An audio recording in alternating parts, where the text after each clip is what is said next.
Opportunities in the Marketplace by Victor Yap and Doris Mock. Chapter 13. Rehoboam. Everything to prove. 1 Kings chapter 12 verses 1 to 20. I have been teaching preaching at the seminary level since 1999. I enjoy seeing students master the basics, watching them develop their confidence, and grooming them for immediate impact. Most teachers, however, enjoy one thing the least: evaluation. When I first started, lecturers were evaluated at the end of each course. 3 years later, teachers had student evaluation midway through the course. Another 3 years later, students gave feedback on their teacher's performance on the first day of the class too. The only consolation is that I survived and thrived. None of us like the pressure of meeting others' expectations, fulfilling one's potential, and showing one's worth. Last year's NBA champions have to prove they were worthy champions, no fluke, and not a flash in the pan. Champions have to prove they were not lucky. Also rans have to prove they are not losers. Teachers and students have to prove themselves. Professionals have to prove they know what they are doing. Voters need proof of residency and identity. Drivers their proof of insurance, and customers their proof of purchase. Scientists have to prove their findings. Mathematicians their calculation. Chemists their formula. Archaeologists their discovery. Prosecutors their evidence. Athletes their fitness. Producers their ratings. And CEOs their salary. Laggards have something to prove. Rookies and veterans have something to prove. Young and old have something to prove. Sooner or later, and to a greater or lesser degree, everyone has something to prove to oneself, if not to others. New King Rehoboam had big shoes to fill. His illustrious grandfather was the beloved King David, and his distinguished father was the sage King Solomon. The new king was not left without help. His father's advisors were ready to help the young man make a good start, succeed his father, and complete the transition. But the young Rehoboam took things too personally, lightly, and immaturely. He had more to prove than he thought, more to lose than he thought, and was more to blame than he thought for his misfortune. What kind of path do you plan to take in life? How do you want to be known? Why is there improvement to make no matter how much you're given and what advantage you have? First, prove yourself compassionate, not cold. 1 Kings 12, 1-5. Rehoboam went to Shechem, for all the Israelites had gone there to make him king. When Jeroboam, son of Nebat, heard this, he was still in Egypt, where he had fled from King Solomon. He returned from Egypt. So they sent for Jeroboam, and he and the whole assembly of Israel went to Rehoboam and said to him, "Your father put a heavy yoke on us, but now lighten the harsh labor and the heavy yoke he put on us, and we will serve you." Rehoboam answered, "Go away for 3 days and then come back to me." So the people went away. During an operation, an experienced surgeon asked a young intern, "Who is the most important person in this operating room?" The intern groped for an appropriate answer. He didn't believe that this mentor was asking for personal compliments, so trying to sound gracious, he replied, "I suppose that it would be these nurses who assist you in such an efficient manner." The surgeon shook his head and said, "No, the most important individual in this room is the patient." Remember that.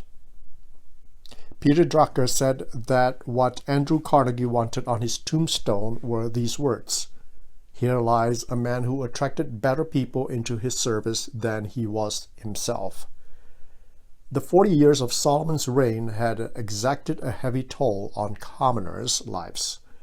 the expenses for building expensive projects, 1 Kings 10:4, entertaining foreign dignitaries, 1 Kings 10:24, buying expensive toys, 1 Kings 10:26-29, and supporting 1,000 families, 1 Kings 11:3, came directly from government coffers.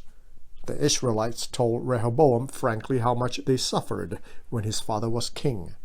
The first heavy word in verse 4, meaning fierce, rough, severe, is originally used in the Bible for Rachel's great difficulty in giving birth, Genesis 35:16. Later, for the severity of the famine in the days of Abraham, Genesis 12:10. Joseph, Genesis 41:31, Genesis 43:1, 47:4, and 47:13, and the hardening of the hearts of foreign kings such as Pharaoh, Exodus 7:2-3, Sihon, Deuteronomy 2:30, Nebuchadnezzar, 2 Chronicles 36:13, and the recurring word for being stiff-necked, Deuteronomy 10:16, 2 Chronicles 38, Nehemiah 9:16, 9:17, 9:29, Jeremiah 7:26, 17:23, and 19:15. Even then, heavy is not the most emphasized word. The most repeated word in the chapter is the word yoke, which is used 8 times, verses 4 twice, 9, 10, 11 twice, and 14 twice in the chapter, more than any chapter in the Bible. The delegates' frequent mention of the word was calculated to dramatize the problem, draw a reaction, and find a solution.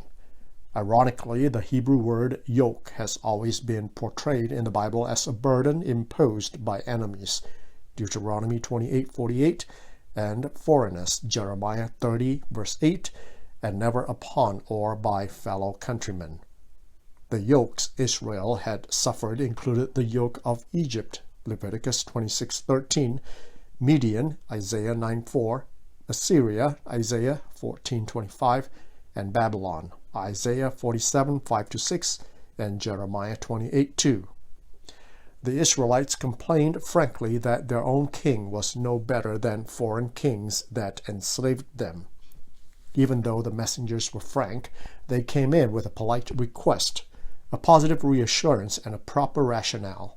Although they insisted that the king lighten their labor and yoke in the Hebrew imperative, they never demanded the exact amount of proportion, diplomatically pointing out that Solomon and not the present king caused the hardship. Verse 4, he put on us, reiterating and concluding that they will serve the new king. Second, prove yourself competent, not childish. 1 Kings 12, verses 6-11. Then King Rehoboam consulted the elders who had served his father Solomon during his lifetime. "How would you advise me to answer these people?" he asked. They replied, "If today you will be a servant to these people and serve them and give them a favorable answer, they will always be your servants."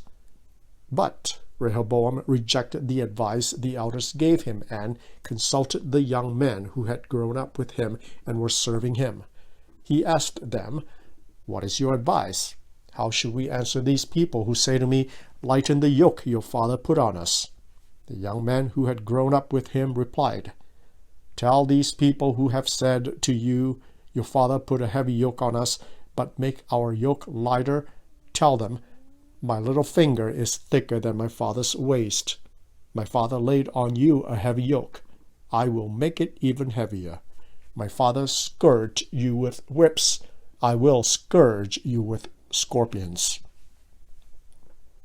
American TV actor and former college basketball player Michael Warren was an All-American at UCLA, where he and legend Kareem Abdul-Jabbar were members of the 1967 and 1968 Bruin teams that won 2 NCAA championship titles under coach John Wooden. Warren shared how meeting Wooden changed his life for the better. "One of the reasons I left the Midwest was to get away from my parents. They were great parents. No one in my life has been more important than my parents. But it was time for me to be on my own. So I go 2,000 miles, and there he is, John Wooden, just like them. I arrive, and I am 18 years old, a grown man now, of course, and there are parties and something going on day and night in the UCLA campus. I'm there, enjoying it all. Then I get a call to see Coach Wooden. I'm fine, excited, figure we would talk about basketball. Then I get to his office, and he's looking at me. Those beady eyes. He asks me if I know why I am here, and I tell him yes, to play basketball. And he says, no, I'm here to get an education, and if I don't shape up, I'm going to get neither basketball or an education. He says my parents would certainly not appreciate the way I'm conducting myself. The next quarter, I was on the dean's list. Rehoboam's troubles worsened when he listened to the advice of his posse, the youngsters he grew up and hung out with, rather than the advice his father's trusted and true advisors. The old hands at the court suggested a brilliant and radical approach, using a kinder and gentler approach to handle a controversial subject and adding a spoon of sugar to the citizens' bitter medicine. They advocated using a servant model rather than a superior model, a humble and healing heart rather than a hot and heavy hand, providing not a forceful response but a favorable answer or good words, literally in Hebrew, verse 7. The youngsters' reckless fighting words were anything but sound advice.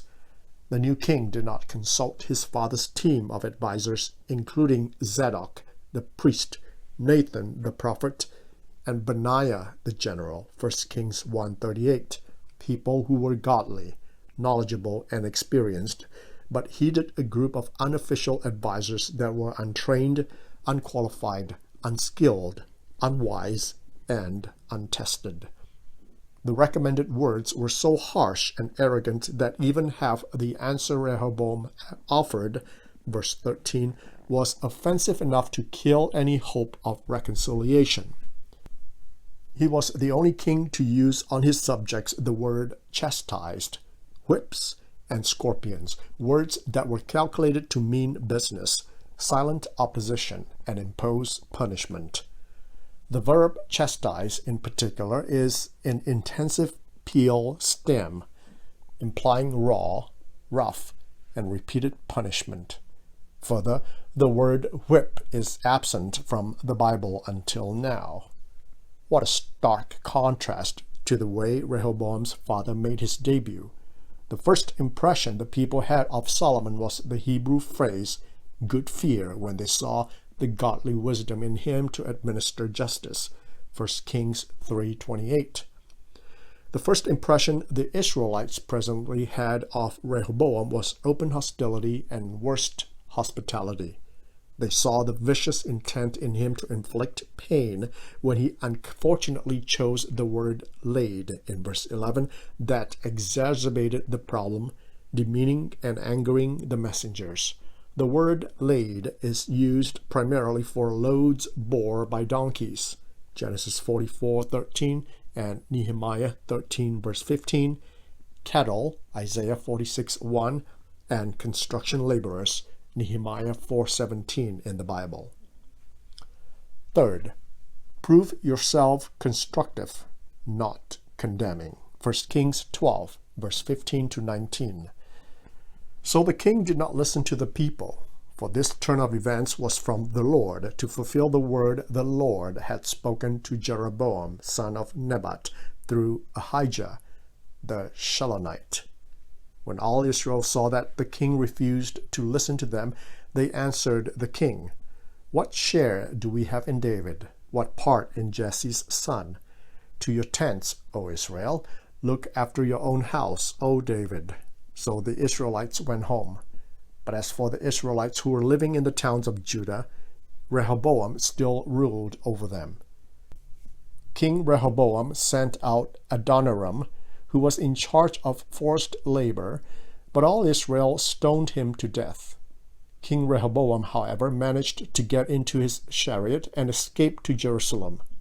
So Israel has been in rebellion against the house of David to this day. Experts in communication have come a long way in suggesting ways to offer advice to others, especially when it is unpleasant and hard to take. Telling others point blank that mistake is not the best course to take to deal with others. One way to communicate change is the 1+1 or 2+1 advice, giving 1 or 2 compliments along with the 1 point that can be improved on. The 1+1 example would be, "Your grades are up, but your punctuality needs improvement." The 2+1 example is, "I noticed you've been doing your homework earlier and you have been doing your chores, but your room is in a mess." The better suggestion is the 2+2 feedback protocol, consisting of 2 compliments and 2 suggestions for improvement. For example, "You have been spending less time on the phone and you've been nice to your brother, but you have not fed the dog and you need to sleep earlier." The best I've read so far is the 2+1+1 comment, which is to offer 2 positive comments, followed by the improvement to be made, ending with another positive. For example, "You have spent less time surfing the net and watching television, but you've got cut down on playing video games, but you can invite your friends over to play." The word harsh characterized not only the Israelites' labor, verse 4, but also Rehoboam's reply, verse 13. Not only were the words spit to the face and dagger to the heart, the harsh attitude, verse 13, was abysmal, unexpected, and shocking. Cutting slack, breathing room, and continuing dialogue was not offered. A callous attitude, a confrontational approach, and a cutting answer ensued. Unknown to the king, the splinter was complete. The United Kingdom that his grandfather David reigned over for 33 years, 1 Kings 2:11, was torn apart in 3 short days, verse 5, by Rehoboam, and the joint alliance his father Solomon presided over for another 40 years, 1 Kings 11:42, could not last 4 days with the inexperienced and insolent Rehoboam. To make matters worse, taking back his word did not cross Rehoboam's mind, but roping in the dissidents occupied his thoughts. The king then sent his favorite henchmen to strike fear and instill sense in the Israelites, but they stoned the hated Adoniram, who was in charge of forced labor, 1 Kings 4:6 and 5:14, and building construction, which was ongoing for 20 years, 1 Kings 6:38 to chapter 7, verse 1. This is the first reported death from stoning in the new land. The clueless king then realized that the people despised him. They had enough of the new king, the youthful administration, and the southern grip. From now on, things reverted to the past before David was crowned and before the kingdom was united. The nation would split into Israel, the 10 northern tribes, and formerly supported King Saul, and Judah, the southern 2 tribes that previously followed David. Rehoboam failed miserably. He could have tried the compliment and minor concession method, the compliment and on one condition method, the compliment and possible compromise method, the compliment and mutual challenge method, or the compliment and further consideration method. Instead, he used the one chief, one choice, and one consequence rule on them. Conclusion. Maturity cannot be passed from family or given at birth.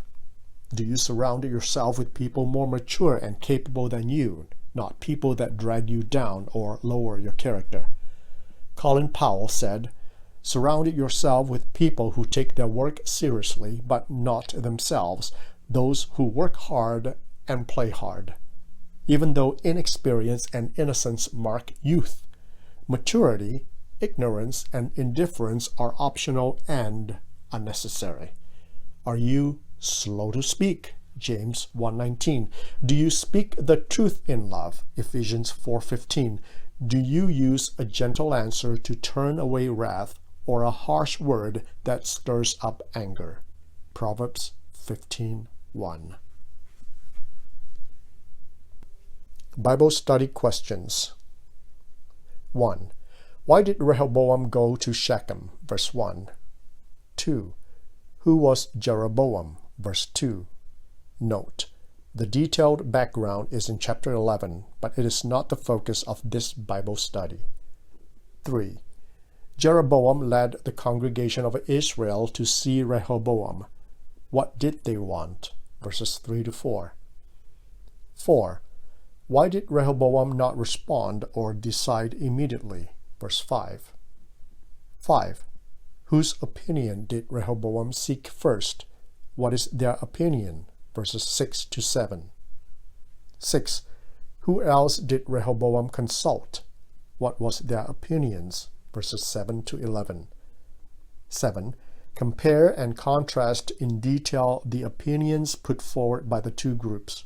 Verses 7 to 11. Pay attention to the verbs and repeated words in verses 7 and 11. The opinion of the old men and the opinion of the young men. 8. Were the differences in the two groups' ideas due to age difference? What were the differences in principle between these two ruling methods? Were these two opinions necessarily conflicting? In what way can it be compatible? 9. How did Rehoboam decide to reply the Israelites after 3 days of consideration? Why did he choose this way to answer them? Verse 14. 10. What was God's role in this matter? Verse 15. 11. What was the final decision of the people of Israel? Who did they choose to follow? Verses 16 to 20. 12. How did Rehoboam deal with the betrayal of the Israelites? Does this show whether he has changed? Verse 21. 13. How did the Lord intervene in this situation of fighting between two brothers? Verses 22 to 24. 14. Regardless of whether or not those in power seek God's guidance when making important decisions, God's sovereignty and intervention are still true. As His people, how should we follow Him? Verse 24. Group sharing. 1. What mistake did Rehoboam make when he became king? Where does his authority as a king come from? 2. According to advice from the old men, a king leader should serve the people as a servant. Why? Are kindly words effective? 3. According to advice from the young men, a king leader used strict words and be high-handed in governing. Would this be effective? 4. How is Simon Greenleaf's servant leadership principles similar to the advice of the old men? 5. Does the principle of servant leadership apply to the workplace, commercial institutions, educational institutions, government agencies, etc.? Is it effective in the church? 6. What leadership example did Jesus Christ give us? Try to cite some New Testament verses. 7. How has this lesson helped you as a disciple of Christ to understand your role, identity, participation, influence, and relationship with others in the marketplace? Personal application. In your current job position, what principles would you use to manage your subordinates? What is your purpose? Is your method suitable? Or, in your current position in the workplace, how do your leaders lead or manage you, and what do you think or feel as a follower? 2. In church ministry, how do you serve the masses or multitudes? What is your purpose? Or, how do your leaders lead you in the ministry of the church? What do you think or feel as a follower? 3. Do you believe that God's sovereignty is at work in different events in this world or in heaven? Why?